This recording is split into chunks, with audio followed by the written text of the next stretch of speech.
नमक का दारोगा मुंशी प्रेमचंद की कहानी। जब नमक का नया विभाग बना और ईश्वर प्रदत्त वस्तु के व्यवहार करने का निषेध हो गया तो लोग चोरी छिपे इसका व्यापार करने लगे। अनेक प्रकार के छल प्रपंचों का सूत्रपात हुआ। कोई घूस से काम निकालता था, कोई चालाकी से। अधिकारियों के पौ 12 थे। पटवारीगिरी का सर्वसम्मानित पद छोड़ छोड़ कर लोग इस विभाग की बरकंदाजी करते थे। इसके दारोगा पद के लिए तो वकीलों का भी जी ललचाता था।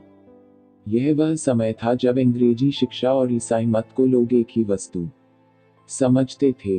फारसी का प्राबल्य था। प्रेम की कथाएं और श्रृंगार रस के काव्य पका फारसीदा लोग सर्वोच्च पदों पर नियुक्त हो जाया करते थे।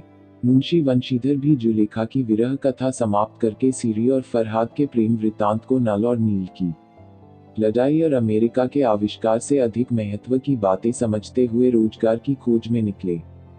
उनके पिता एक अनुभवी पुरुष थे। समझाने लगे, बेटा, घर की दुर्दशा देख रहे हो, ऋण के बोझ से दबे हुए हैं।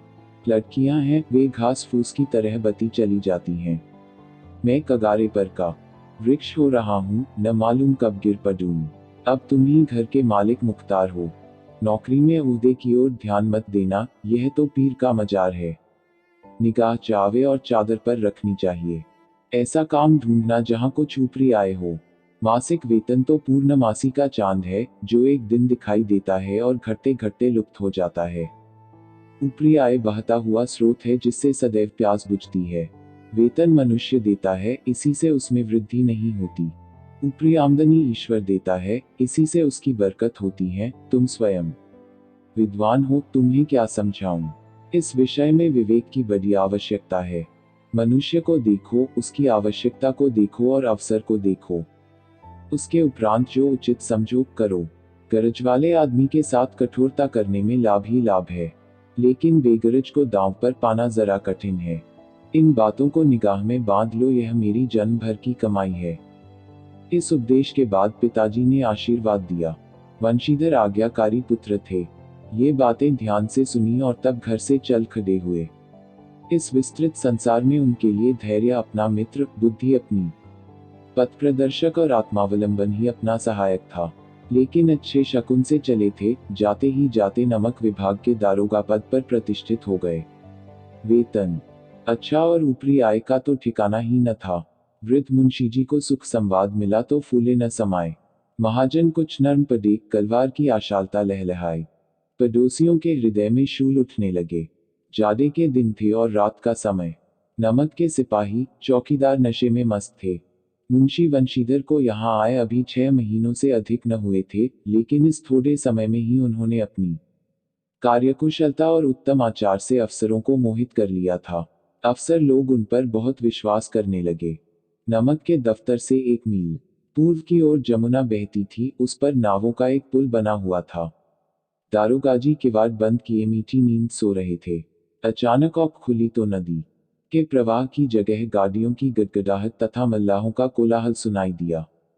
उठ बैठे। इतनी रात गए गाड़ियां क्यों नदी के पार जाती हैं? अवश्य कुछ न कुछ गोलमाल है।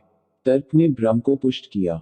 वर्दी पहनी, तमंचा जेब में रखा और बात की बात में घोड़ा बहाए हुए पुल पर आ पहुंचे। गाड़ियों की एक लंबी कतार पुल के पार जाती देखी। डांट कर पूछा, किसकी गाड़ियां हैं? थोड़ी देर तक सन्नाटा रहा। आदमियों में कुछ कानाफूसी हुई, तब आगे वाले ने कहा, पंडित अलोपीदीन की। कौन पंडित अलोपीदीन? दातागंज के। मुंशी वंशीधर चौंके। पंडित अलोपीदीन इस इलाके के सबसे प्रतिष्ठित जमींदार थे। लाखों रुपए का लेन देन करते थे। इधर छोटे से बड़े कौन ऐसे थे जो उनके ऋणी न हों। व्यापार भी बड़ा लंबा चौड़ा था। बड़े चलते पुर्जे आदमी थे। अंग्रेज अफसर उनके इलाके में शिकार खेलने आते और उनके मेहमान होते। 12 मास सदाव्रत चलता था। मुंशी ने पूछा, गाड़ियां कहाँ जाएंगी? उत्तर मिला, कानपुर। लेकिन इस प्रश्न पर कि इनमें क्या है, सन्नाटा छा गया। दारोगा साहब का संदेह और भी बढ़ा। कुछ देर तक उत्तर की बात देखकर वह जोर से बोले, क्या तुम सब गूंगे हो गए हो? हम पूछते हैं इनमें क्या लदा है।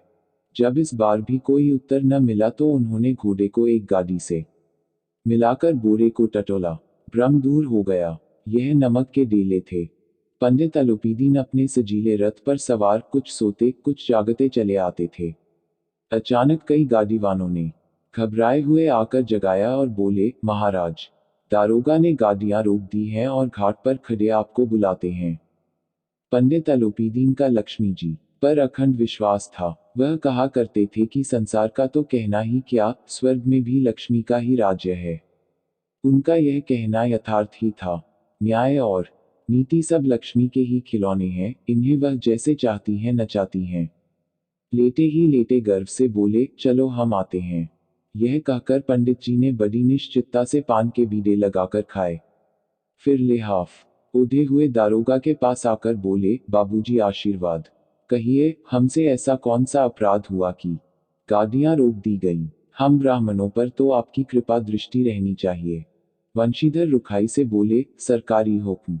अलोपीदीन ने हंसकर कहा, हम सरकारी हुक्म को नहीं जानते और न सरकार को। हमारे सरकार तो आप ही हैं। हमारा और आपका तो घर का मामला है, हम कभी आपसे बाहर हो सकते हैं। आपने व्यर्थ का कष्ट उठाया। यह हो नहीं सकता कि इधर से जाएं और इस घाट के देवता को भेंट न चावें। मैं तो आपकी सेवा में स्वयं ही आ रहा था। वंशीधर पर ऐश्वर्य की मोहिनी वंशी का कुछ प्रभाव न पड़ा। ईमानदारी की नई उमंग थी। कड़क कर बोले, हम उन नमकहरामों में नहीं हैं जो कौड़ियों पर अपना ईमान बेचते फिरते हैं। आप इस समय हिरासत में हैं। आपको कायदे के अनुसार चालान होगा। बस मुझे अधिक बातों की फुर्सत नहीं है।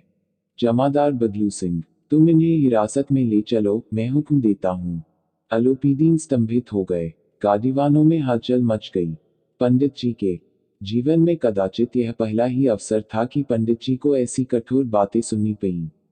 बदलू सिंह आगे बढ़ा, किंतु रोब के मारे यह साहस न हुआ कि उनका हाथ पकड़ सके। पंडित जी ने धर्म को धन का ऐसा निरादर करते कभी न देखा था। विचार किया कि यह अभी उद्दंड लड़का है। माया मोह के जाल में अभी नहीं पड़ा। अलहट है, झिझकता है। बहुत दीनभाव से बोले, बाबू साहब, ऐसा न कीजिए, हम मिट जाएंगे। इज्जत धूल में मिल जाएगी। हमारा अपमान करने से आपके हाथ क्या आएगा? हम किसी तरह आपसे बाहर थोड़े ही हैं। वंशीधर ने कठोर स्वर में कहा, हम ऐसी बातें नहीं सुनना चाहते। अलोपीदीन ने जिस सहारे को चट्टान समझ रखा था, वह पैरों के नीचे खिसकता हुआ मालूम हुआ।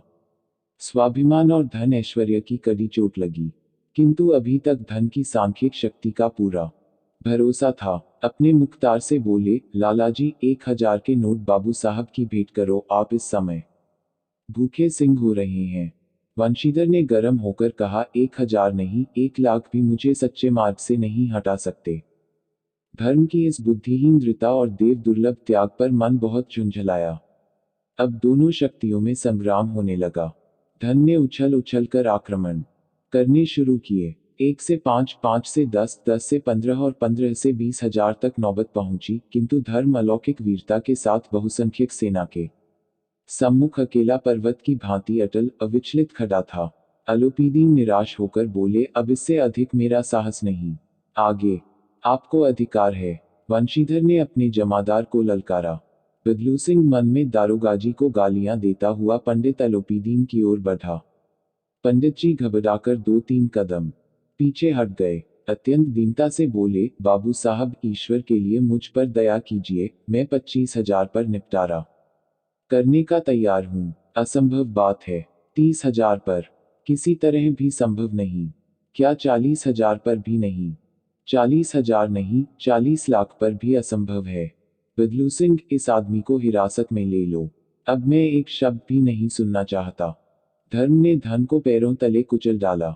अलोपीदीन ने एक हृष्ट पुष्ट मनुष्य को हथकड़ियां लिए हुए अपनी तरफ आते देखा। चारों ओर निराश और कातर दृष्टि से देखने लगे। इसके बाद मूर्छित होकर गिर पड़े। दुनिया सोती थी पर दुनिया की जीभ जागती थी। सवेरे देखिए तो बालक वृद्ध सबके मुंह से यही बात सुनाई देती थी। जिसे देखिए वही पंडित जी के इस व्यवहार पर टीका टिप्पणी कर रहा था, निंदा की बौछारें हो रही थीं। मानो संसार से अब पापी का पाप कट गया।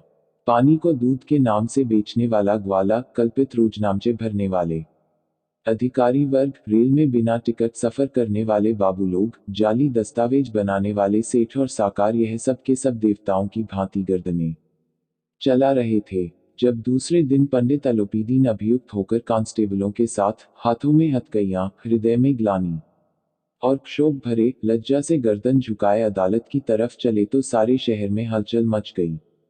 मेलों में कदाचित आंखें इतनी व्यग्र न होती होंगी। भीड़ के मारे छत और दीवार में कोई भेद न रहा। किंतु अदालत में पहुंचने की देर थी। पम अलोपीदी ने सगाद वन के सिंह थे।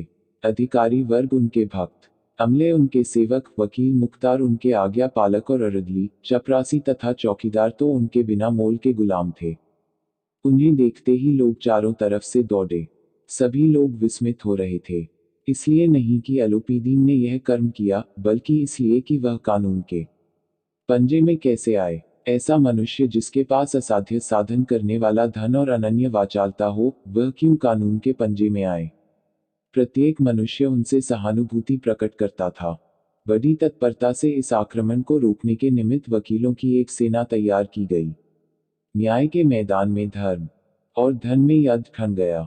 वंशीधर चुपचाप खड़े थे। उनके पास सत्य के सिवा न कोई बल था, न स्पष्ट भाषण के अतिरिक्त कोई शास्त्र। गवाह थे, किंतु लोभ से डांवाडोल, यहाँ तक कि मुंशी जी को न्याय भी अपनी ओर कुछ खींचा हुआ दिख पड़ता था।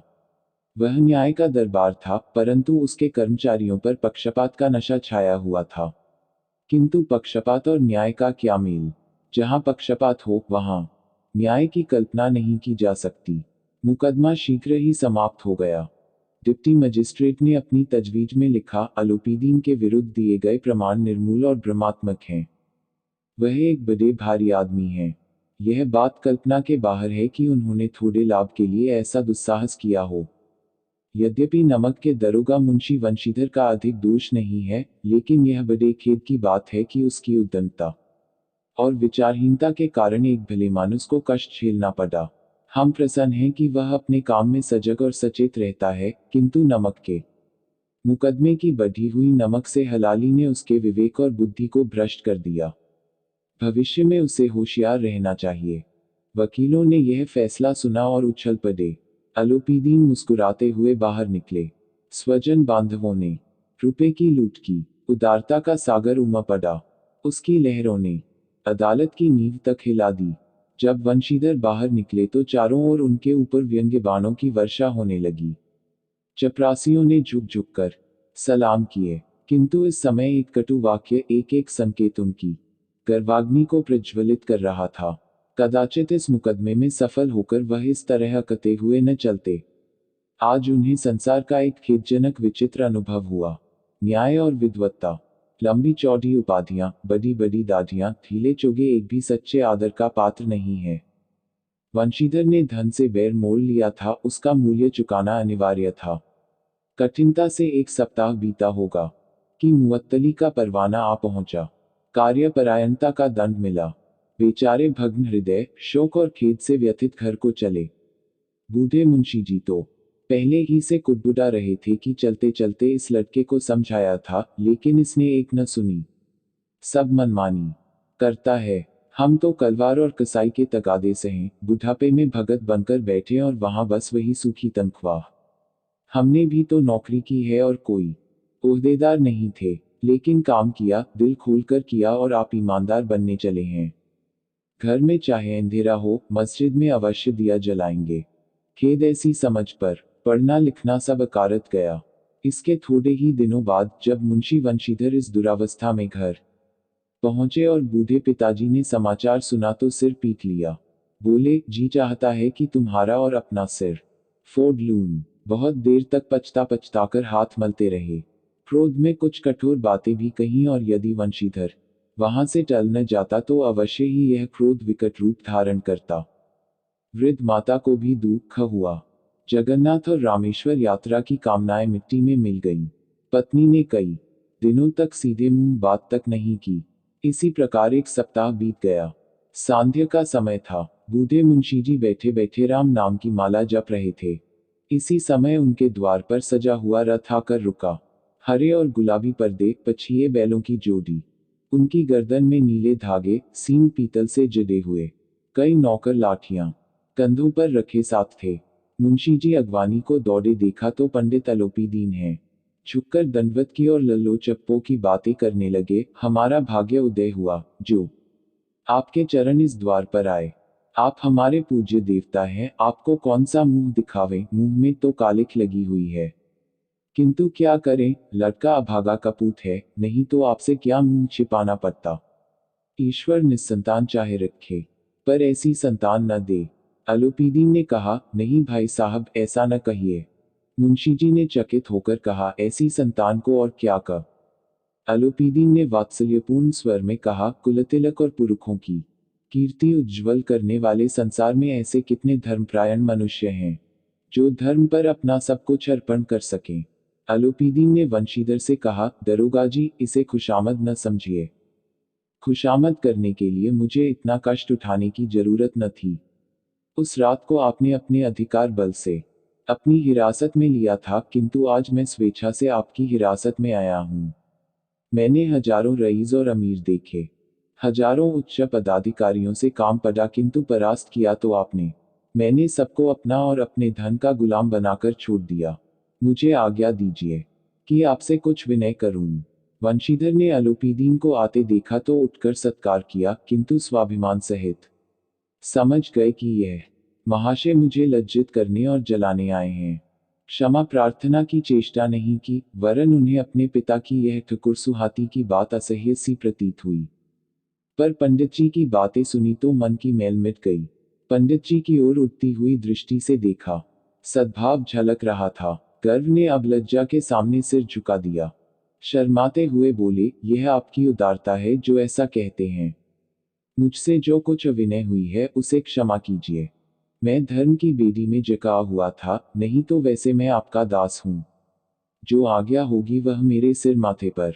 अलोपीदीन ने विनीत भाव से कहा, नदी तट पर आपने मेरी प्रार्थना नहीं स्वीकार की थी, किंतु आज स्वीकार करनी पड़ेगी। वंशीधर बोले, मैं किस योग्य हूं, किंतु जो कुछ सेवा मुझसे हो सकती है उसमें त्रुटि न होगी। अलोपीदीन ने एक स्टाम्प लगा हुआ पत्र निकाला और उसे वंशीधर के सामने रखकर बोले, इस पद को स्वीकार कीजिए और अपने हस्ताक्षर कर दीजिए।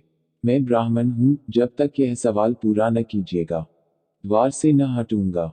मुंशी वंशीधर ने उस कागज को पढ़ा तो कृतज्ञता से आंखों में आंसू भर आए। अलोपीदीन ने उनको अपनी सारी जायदाद का स्थायी मैनेजर नियत किया था। 6,000 वार्षिक वेतन के अतिरिक्त रोजाना खर्च अलग, सवारी के लिए घोड़ा, रहने को बंगला, नौकर चाकर मुफ्त। कंपित स्वर में बोले, पंडित जी, मुझ में इतनी सामर्थ्य नहीं है कि आपकी उदारता की प्रशंसा कर सकूं, किंतु ऐसे उच्च पद के योग्य नहीं हूं। अलोपीदीन हंसकर बोले, मुझे इस समय एक अयोग्य मनुष्य की ही जरूरत है। वंशीधर ने गंभीर भाव से कहा, यूं मैं आपका दास हूं। आप जैसे कीर्तिवान सज्जन पुरुष की सेवा करना मेरे लिए सौभाग्य की बात है। किंतु मुझ में न विद्या है, न बुद्धि, न वह स्वभाव जो इन त्रुटियों की पूर्ति कर देता है। ऐसे महान कार्य के लिए एक बड़े मर्मज्ञ अनुभवी मनुष्य की जरूरत है। अलोपीदीन ने कलमदान से कलम निकाली और उसे वंशीधर के हाथ में देकर बोले, न मुझे विद्वत्ता की चाह है, न अनुभव की, न मर्मज्ञता की, न कार्यकुशलता की। इन गुणों के महत्व को खूब पा चुका हूं। अब सौभाग्य और सुअवसर ने मुझे वह मोती दे दिया जिसके सामने योग्यता और विद्वत्ता की चमक फीकी पड़ जाती है। यह कलम लीजिए, अधिक सोच विचार न कीजिए, दस्तखत कर दीजिए। परमात्मा से यही प्रार्थना है कि वह आपको सदैव वही नदी के किनारे वाला बेमुरौवत उद्दंड कठोर परंतु धर्मनिष्ठ दारोगा बनाए रखे। वंशीधर की औंखें डब्बा आईं। हृदय के संकुचित पात्र में इतना एहसान न समा सका। एक बार फिर पंडित जी की ओर भक्ति और श्रद्धा की दृष्टि से देखा और कांपते हुए हाथ से मैनेजरी के कागज पर हस्ताक्षर कर दिए। अलोपीदीन ने प्रफुल्लित होकर उन्हें गले लगा लिया।